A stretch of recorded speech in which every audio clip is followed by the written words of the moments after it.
Hey guys, this is Dr. Hub. Today we are looking at the maple syrup urine disease. So in short, it is known as the MSUD.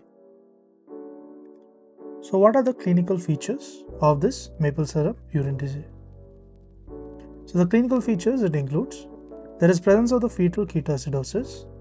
So there is fetal ketoacidosis. Next is there can be associated with the MR, that is a mental retardation, and there is also the MSUD, that is a maple syrup urine odor. So MSU odor, maple syrup urine odor, and there is an increase in the alpha keto acids. So there is increase in the alpha keto acid and also the alpha hydroxy acids in the blood and alpha hydroxy acids, and this is present in the blood.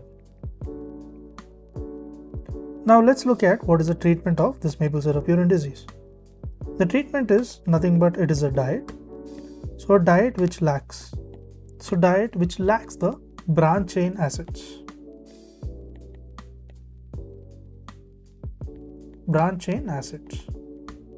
Now let's look at the flowchart of how this disease is occurring. So there are components such as the valine, leucine and the isoleucine.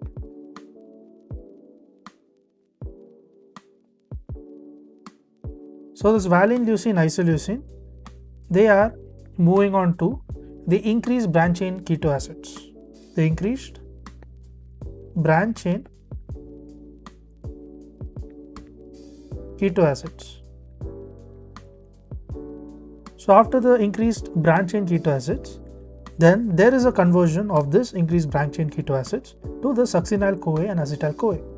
So it is converted to the succinyl CoA as well as the acetyl CoA.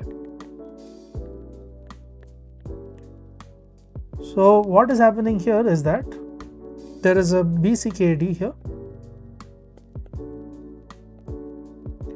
BCKD stands for the branch chain keto acid dehydrogenase complex.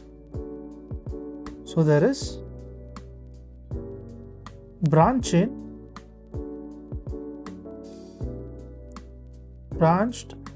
chain keto acids.